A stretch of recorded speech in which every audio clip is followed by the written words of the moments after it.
Hello and welcome. My name is Jody Lynn Craven, founder of Abundance Consciousness, and this is my dear friend Heather Marie. Hi, I'm Heather Marie, founder of Soulgate. Welcome to Channel Squared, where we have extraordinary channeled conversations about everyday life topics. Every week, we choose a topic, connect with you, the divine, and our guides, and then channel here with you live. Yeah, and we are in the midst of our 7-part series to teach you how to cultivate your spiritual senses, open a new way of living, and master your experience in this lifetime. Today, specifically, we are talking about universal laws, rules, spiritual voyeurism, exchange, and karma. A lot to cover here. Oh my gosh. So first, let's start off with the spiritual laws. I didn't realize that there was so many. Yeah, there's like 100 and something spiritual laws, and they're, most people are familiar with 12 to 14 of those laws. And maybe even more people are familiar with maybe a couple of those laws. Yeah. And then there are some people that are a little more in tune with the laws of the universe, and they may know 33 laws. But yeah, there are a lot of laws. And I think that it's amazing that we have these rules, because I think that it really does create a lot of balance universally. And it kind of puts a checks and balance system together for humanity and all beings, really. So yeah, I think today we were planning on touching on 4 of the laws. Yes, but we are going to run through the top 12 of them because I think they're, the most common. So, and I think the feeling that I get from my guides, to be honest with you, Heather, is that we inherently as souls understand and know all of the laws. I think that is information that we are, we come with in this lifetime. And my guides are like, yes, of course. So Yeah, absolutely. I was Yeah, I just going to think say, that like the soul itself knows what the laws are when it comes here, which I think's fantastic, right? yeah, absolutely. And I think even if you're struggling to understand some of the laws that we might touch on today, feel into it because you have that inherent understanding that you've been born with. So, the top 12, according to Google, the the law of divine oneness, the law of vibration, the law of correspondence, the law of attraction. I mean, that's one that almost everybody knows about. The law of inspired action, the law of perpetual transmutation of energy, the law of cause and effect, the law of compensation, the law of relativity, the law of polarity, the law of rhythm, and the law of gender. Ooh, yeah. Mhm. So there's a lot there, but we're going to focus on 4, technically 5 today. We're going to touch on 5, but let's jump into the top 4. So we're going to start with the law of divine oneness. This sounds incredible. Yeah, well, this is the foundational law, right? This is the law that trumps all other laws. So if there's no other law that you learn or work with, understand law of oneness, because law of oneness is that we are all connected. So when you are looking at your life from a connected perspective, you tend to behave as if you are connected to everything. And so I think that the reason that this is kind of like the universal trump card is because everything that you like do, say, act, behave, everything, all of that rolled into one affects every other thing, not just in your experience, but in every other experience that is happening simultaneously. Mhm. So, you think about like the school teacher that imprints an idea into, their student's mind. And the student now has this imprint of information, and Mhm. this student goes on and lives its life on this imprint of information. And then when this student has children of its own, it then imprints this into the next thing. So if you think of it kind of from like this logical perspective of like the seed gets planted and then it gets planted and then it gets planted and then it gets planted, Mhm. you can see how it's all connected, right? Because it's like it moves from one thing to the next to the next.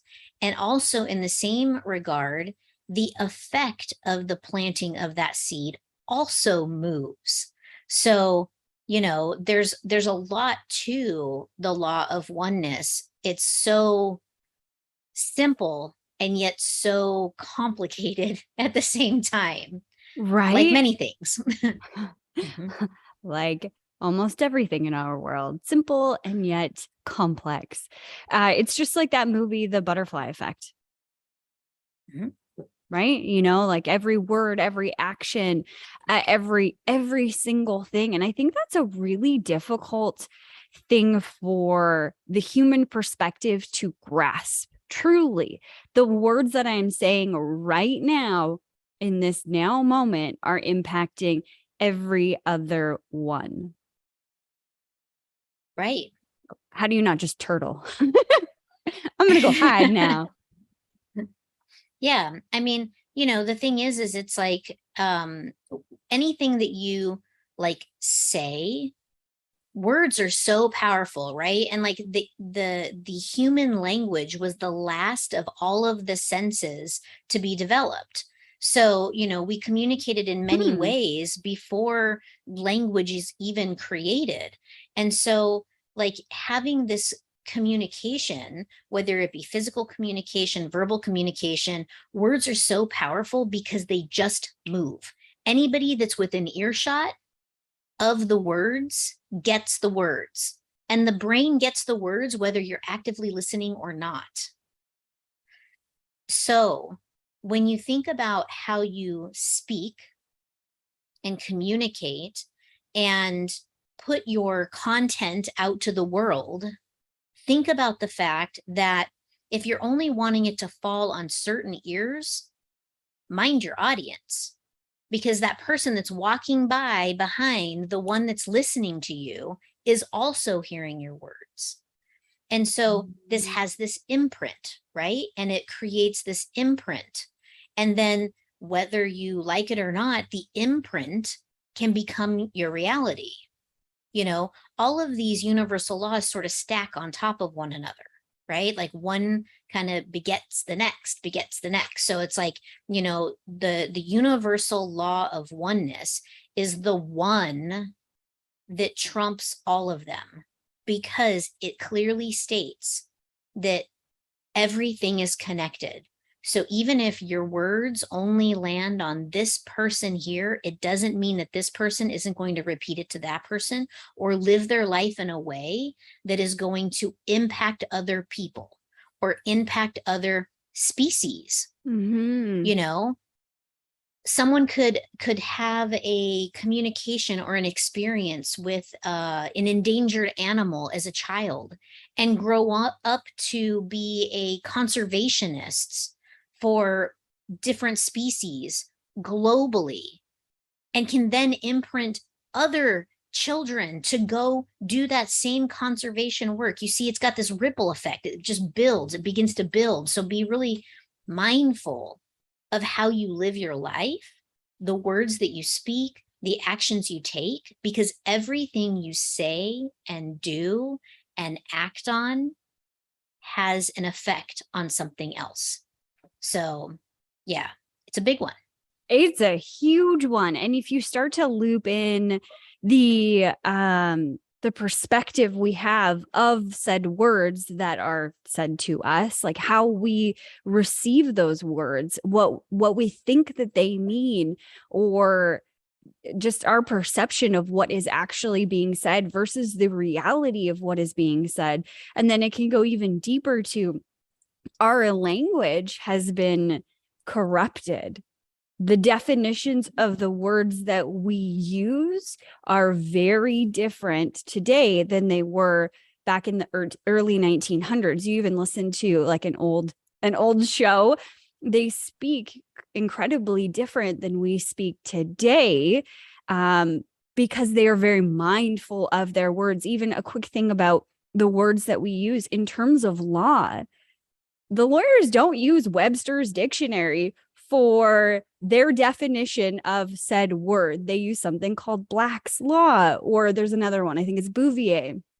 And you start looking at the parallels in the words like person or corporation or some things like that, and they are vastly different or wildly different definitions than what we perceive them to be today. And that also goes into oneness, right?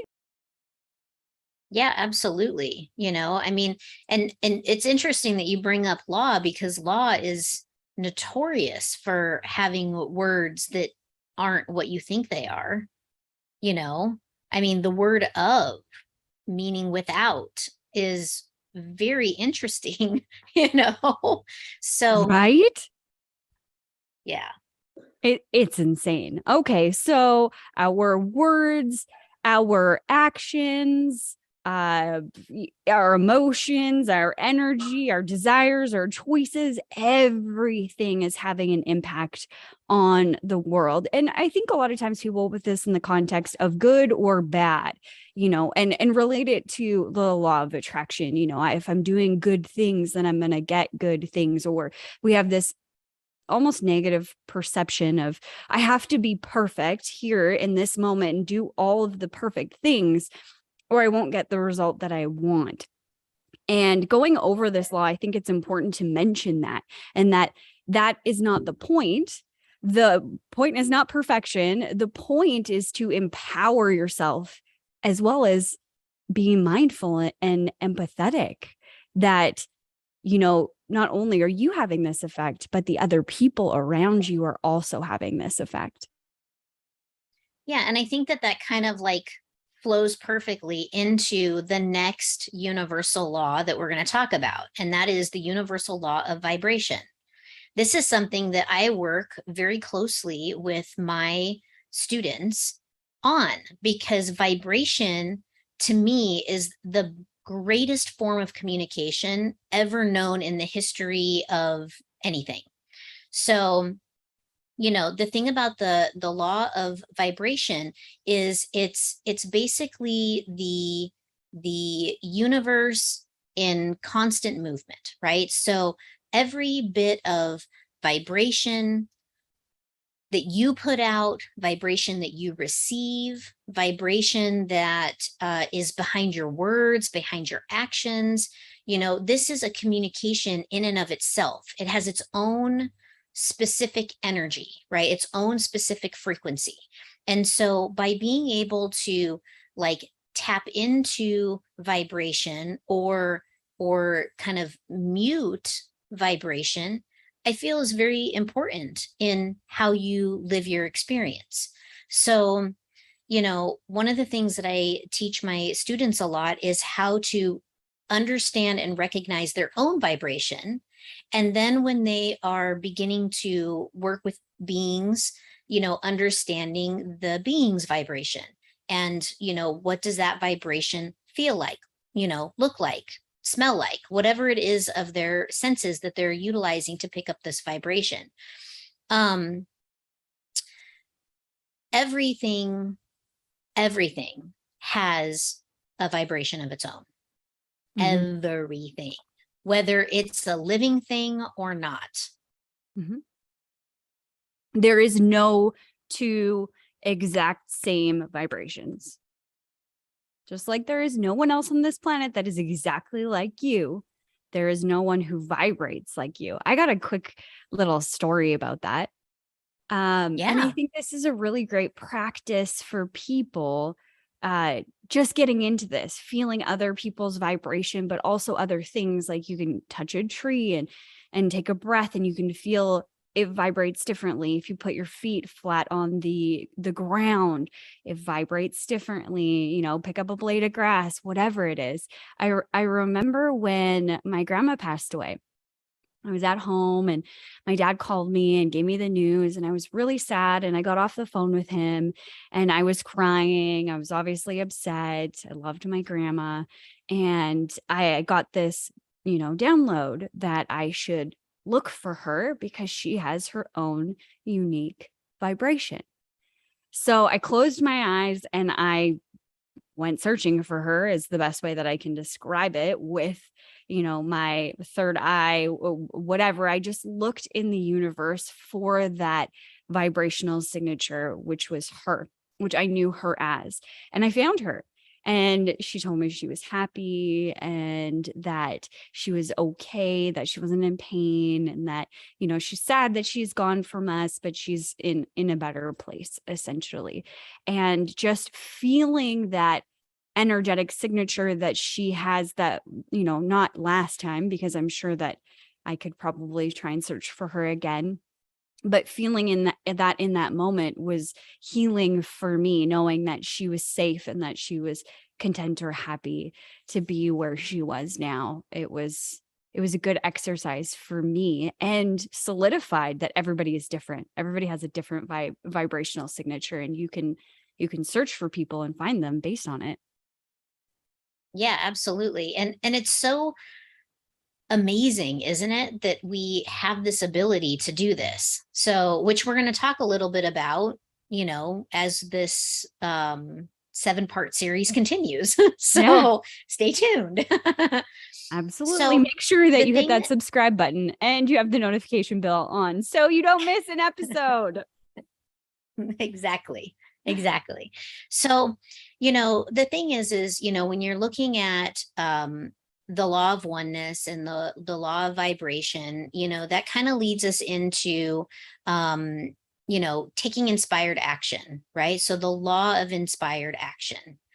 And the thing that is really cool about the law of inspired action is it's almost like the precursor superpower to the law of attraction. Which So most there's a people lot don't of, know about. right, exactly. And the thing that's so crazy awesome about it is that, like, everybody knows the law of attraction, right?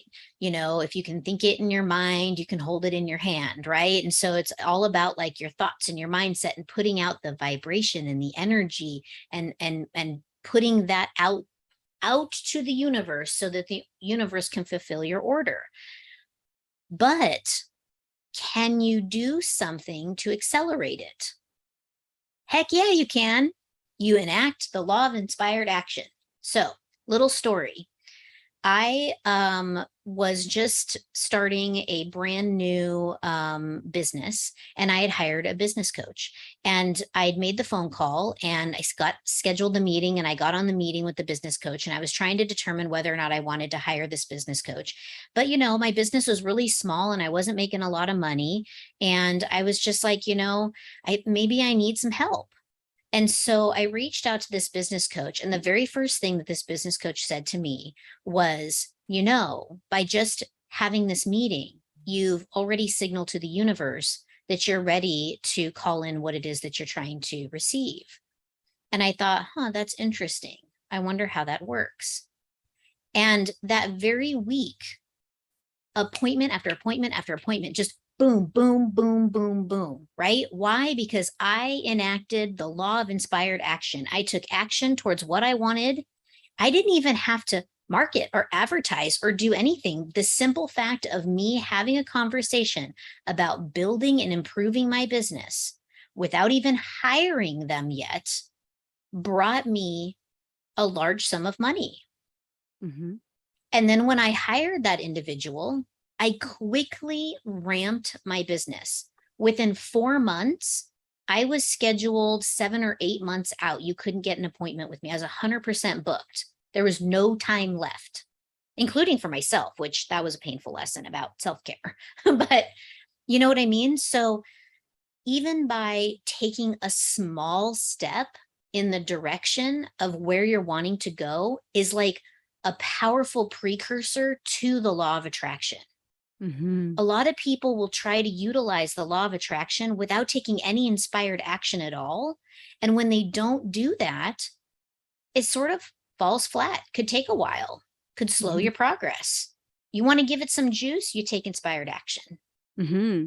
And I want to talk about inspired action for just a second here, because I think there's a lot of, or there could potentially be some misconceptions around the words inspired and action. I got to do something in regards to that work or, whatever. Okay, that may be true.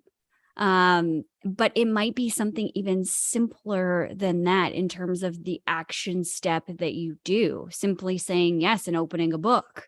Yes, I'm going to read this book about taxes because I want to be an entrepreneur and I want to know how to write things off. I don't know. That could be an inspired action. And what does inspired action look like? Or being inspired?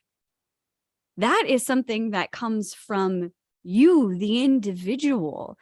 Only you know 100% that something has inspired you to act versus forcing yourself to act, which is a completely different vibration. Going back to the everything is a vibration. Well, forcing action versus inspired action is a completely different feeling. So, Heather, for you, what does inspired action feel like? How do you know? And it sounds kind of silly, but I bet you it's a little bit different or could be different for you versus me and everybody else listening. So, what does it look like for you? Okay, so for me, inspired action is something as simple as one tiny task in the direction. So, right now I'm really working on my fertility. It is like my full-time job. Like I want a family so bad I could just eat small children in the hopes that it will bring me one.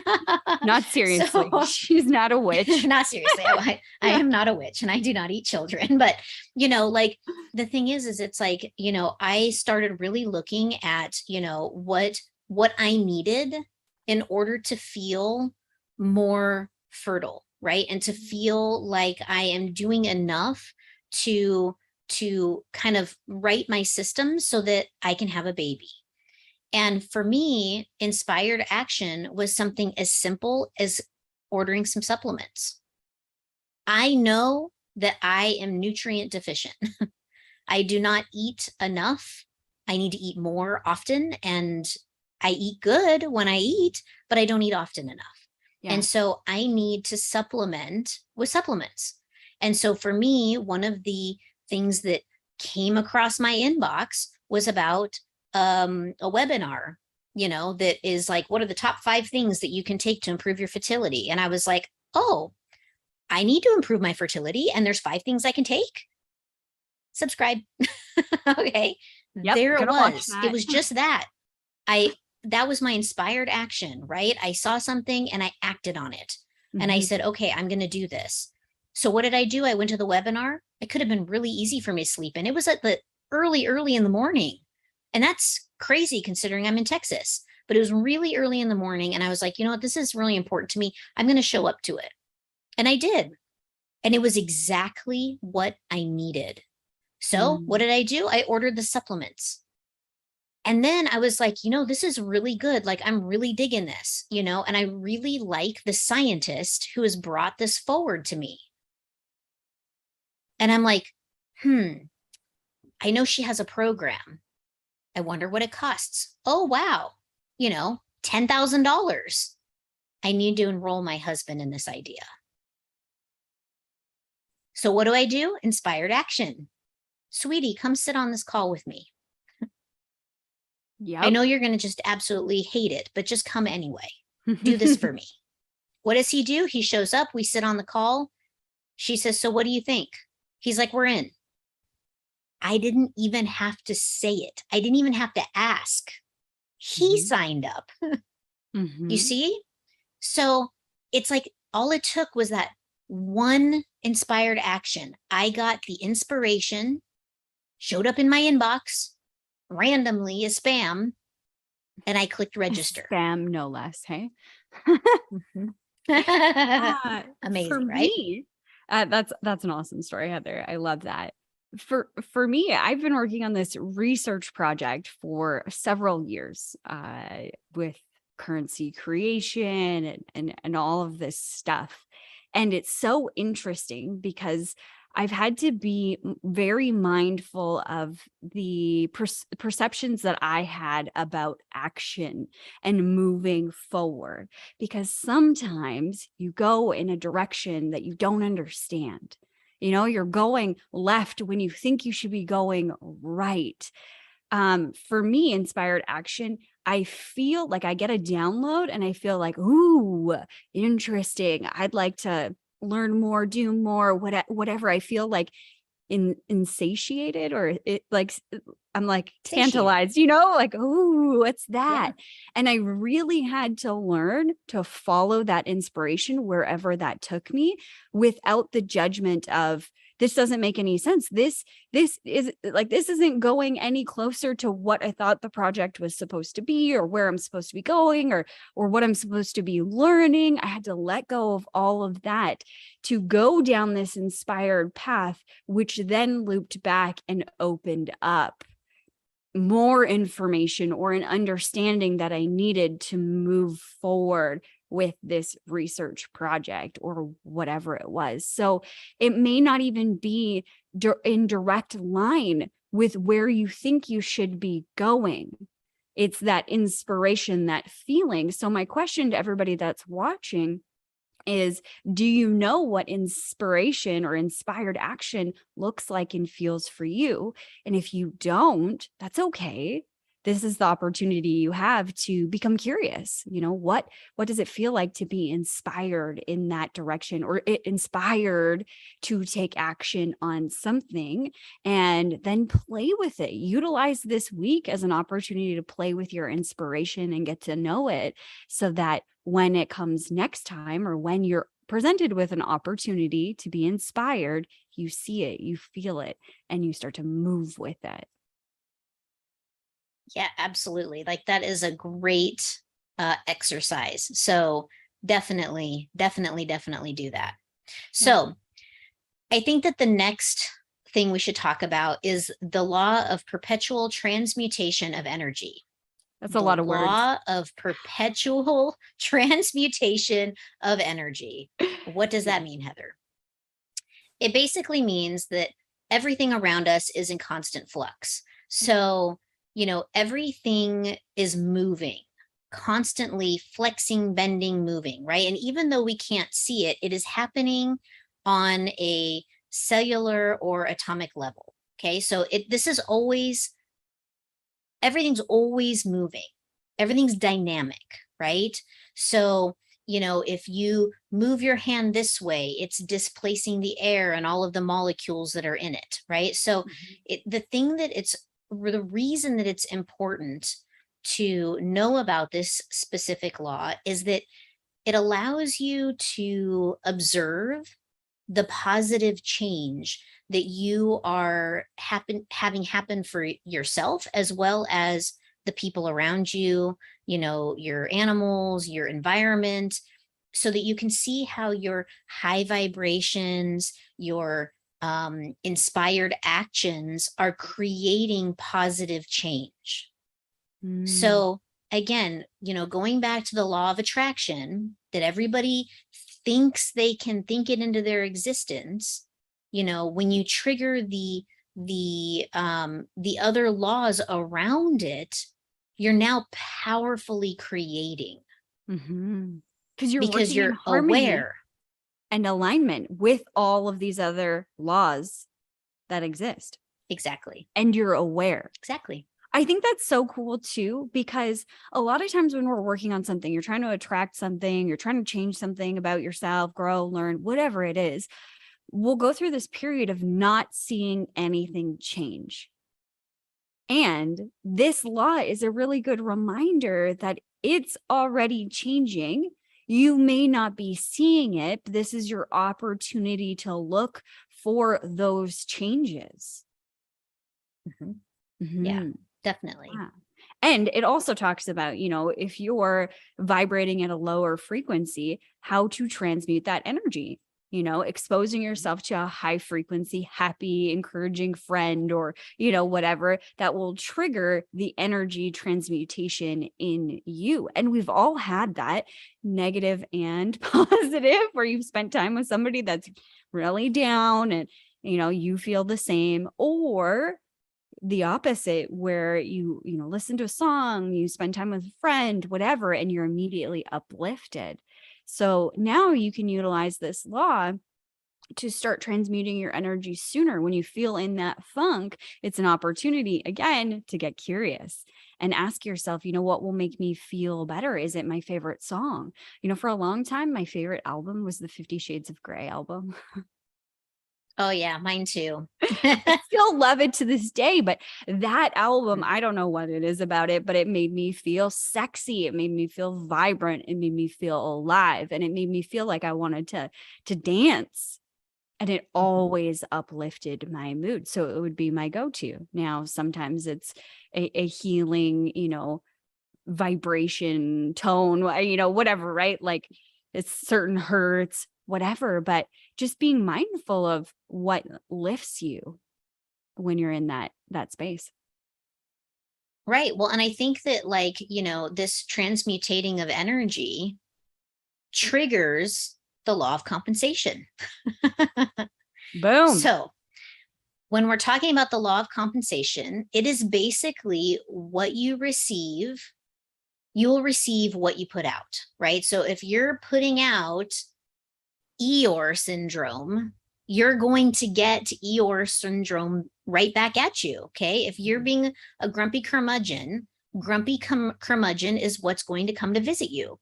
So when you are doing all of the laws and you're being aware of the laws of the universe, think about the law of compensation. What am I putting out right now? Is it Mhm. in highest alignment with what I want to receive? Mhm. Because, the thing about law is that it can be manipulated in a beautiful way in your favor if you understand it. Mhm. So, this is a wonderful opportunity to understand how these laws work for you. Mhm. And if it's simply put as, am I putting out what I want to receive? And the answer is no, change, Yeah. ditch it. Decide. Yeah. Decide to do something different. And in terms of compensation, obviously these laws are very, very old, and our forms of monetary exchange have changed since someone discovered these laws or, you know, made them up. I don't know how they came into existence. Again, probably a knowing, and then somebody put that on paper. But it's not just directly related to money or monetary compensation. It is compensation in any and every facet that you can think of. For example, this is really cool. My mom, she loves to garden, and we have a market garden. And she loves being helpful and whatever. I love her for that.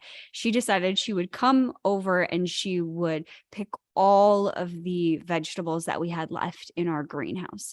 The tomatoes were green and we kind of had written them off, and she was like, "No, no, no, somebody would love that stuff, and I want to take them. I want to take them." So she took cucumbers, she took tomatoes, she took everything that was in there. She was there for 4 days working in that greenhouse, cleaning it out, because there was so much still left there. And we thought it had gone, not bad, but like, the tomatoes just didn't ripen, so we kind of gave up on them.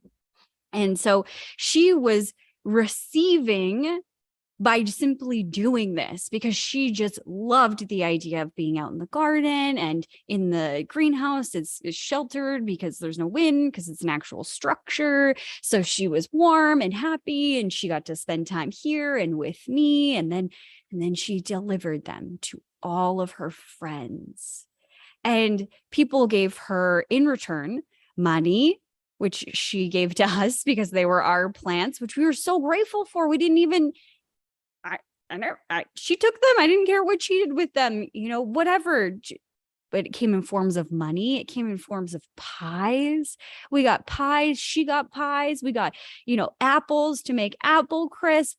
Like, you name it. The compensation that was given back was an absolutely extraordinary thing to witness. Not only how she was compensated, but how in return we were compensated for all the work that we did growing them and tending to them and watering them and doing all of that. There was this huge compensation that we received, not only monetary, but also in love, in pie, which is also a form of love in my books.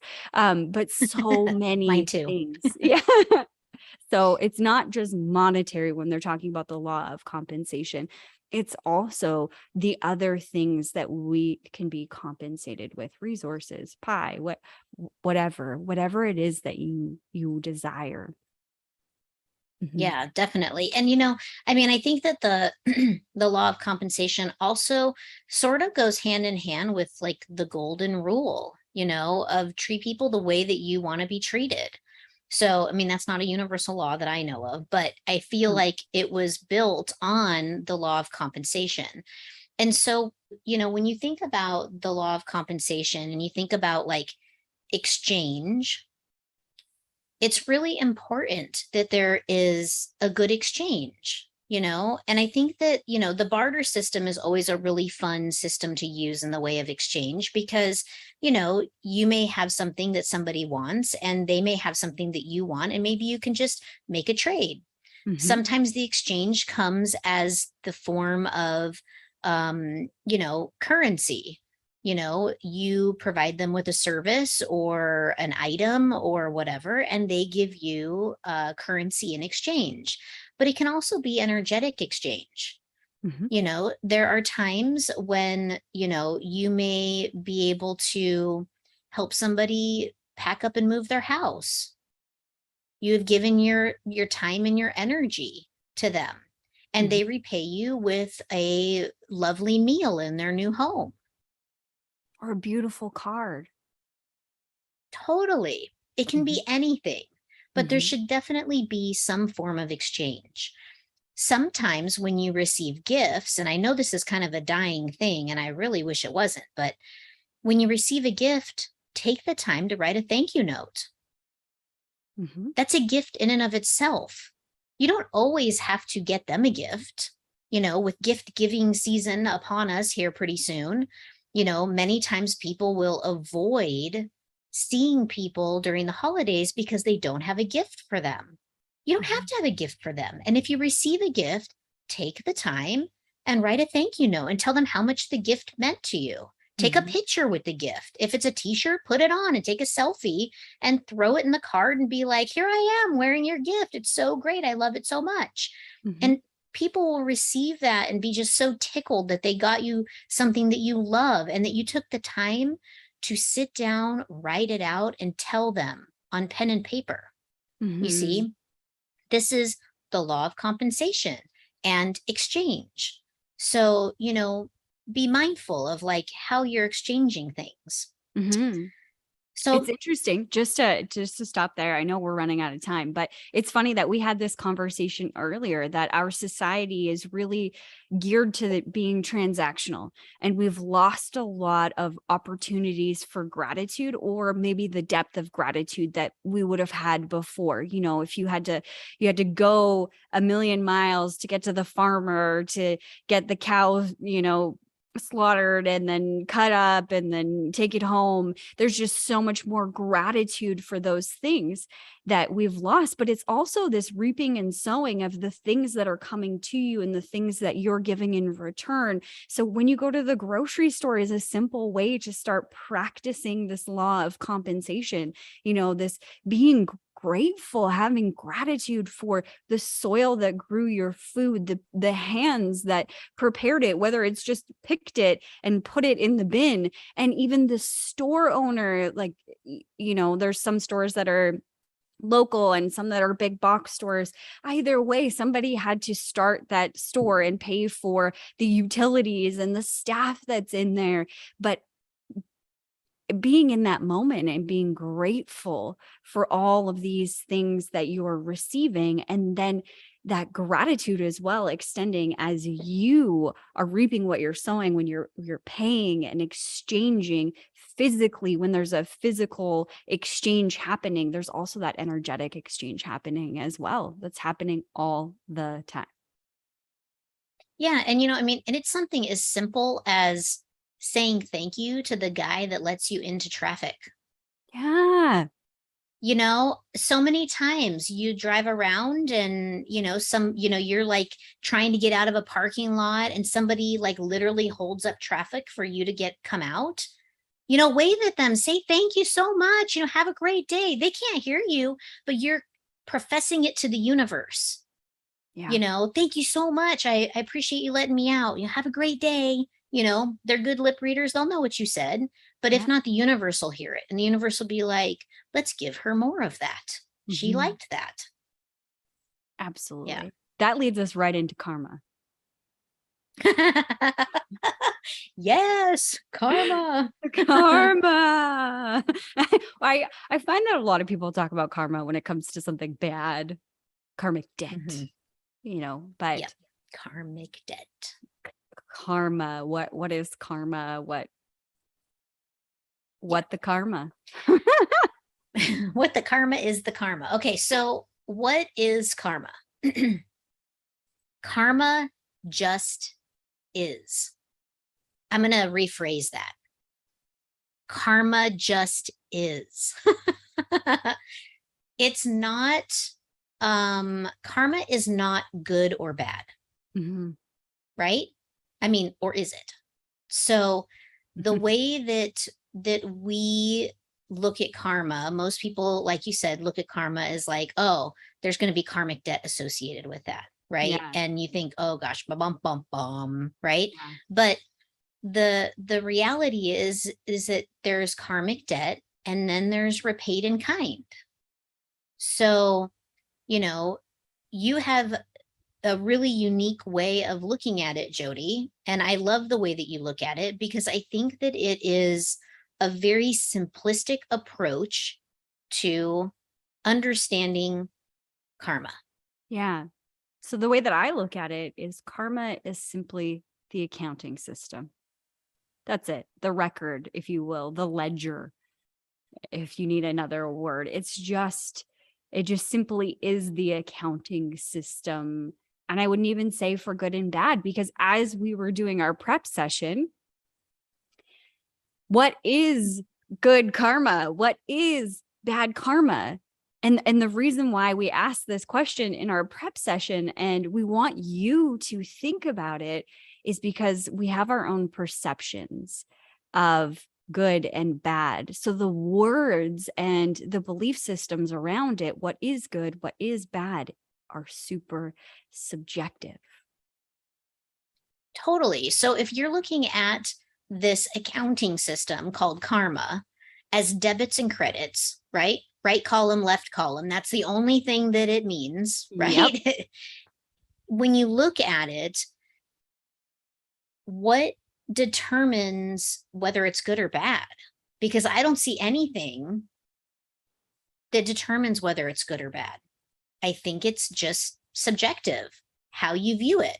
Absolutely. And the reason why we got to this place is because, okay, we started to talk about it. What is bad? Okay, maybe if you kill somebody, you hit somebody on the street, they're crossing the street, and you kill them and you run away. That's definitely bad. And then my guides were like, well, is it? What if as you sat down with God, the one infinite creator, however you want to call that being, I'll call him God. You sit down with God in the green room as a soul, and you're like, all right, I want to sign up for this life. This is the highlight reel. Oh, I'm going to kill somebody. And that is the plan of my life, or that is something I came to here to experience, not me personally, but this individual, came here to experience it. So is it bad? If it was a part of the experience you were supposed to come here to have, and then maybe that resulted in the family that was left behind wanted to start a crusade in, North America for a better traffic operation systems, which advances the entire world. Well, that's good. And it wouldn't have been for, like, all of that wouldn't have happened if it wasn't for that one moment in time, the reason why you came here. So it goes right back to the question we started with: what is good and what is bad? And it loops us right back to oneness, because you see, it's all connected. So you ran somebody down in your car and drove off, leaving an upset family behind. The upset family created a whole new traffic infrastructure program that completely changed the world. And you see how it's all connected? So is it bad? And maybe it taught you a very valuable lesson about guilt and shame and fear. Yeah. And if those were the lessons your soul came here to learn, well, then you certainly got the lesson. Yeah. Absolutely. And on the other side, if we talk about good karma. Yeah. Good. Let's say kid falls in a pool, is drowning. You jump in, you save their life. They go on to be an mass murderer of children. Gosh. Okay, like, how awful could we make it, right? Is it good? Would the world would have been a better place without that human? Maybe. Who knows? The point is here is that you can't be 100% certain. And so therefore you cannot say whether karma is good or bad. It's just what is. Yeah. And maybe this is an opportunity to take a look at the things in your life that you define as bad or define as good, and start reevaluating, seeing a different perspective, especially on the bad side of things. Because I think, if I was to hazard a guess, I bet you that's the debt that we carry, is the perspective that we hold of this is awful, so bad, no one will ever forgive me. It's that stance that we take individually that possibly solidifies the karmic debt that you perceive. Potential. Lots of things to consider. A lot of stuff that we went through today. Hey, Heather, and we had even more on the list and we just did not get to it. Yeah, we're going to have to, we'll pick it up in a later episode. Don't you worry. We're not going to leave anything behind. Yes, that's right. Well, I think that's it for today, unless you have any last words of wisdom for us. The only thing that I can leave you with is, really look at the world around you and how you interact with it, because it's all connected. It's all divinely connected. Karma, the universal laws, how energy moves and fluctuates between people, beings, things, whatever, and really look at how you are interacting with those things. And if you're not absolutely loving it, change. It's an opportunity, because it's always in flux and it's always in motion. Beautiful. I love it, Heather. And next week, we are going to dive into spiritual voyeurism. What is it? Why is it tempting? Why you shouldn't do it? Where the line is. We're also going to talk about the difference between feeling into someone's energy versus spiritual voyeurism. We're going to talk about remote viewing, pinging someone, telepathy, remote viewing. Oh, I already said that. And astral travel. So we've got a big episode yet again on deck for next week. So make sure you hit that subscribe button. If you like this conversation, please throw us a like and tell all of your friends. We are so close to getting our own unique link. I think we need 20 more subscribers. So send out a message to all of your friends today so we can get that. We love and appreciate each one of you, and appreciate that you come every week to hang out with us and inspire us to continue to show up and learn more about this world and help teach you how to better your life too. So that's it for us today. We'll see you next week.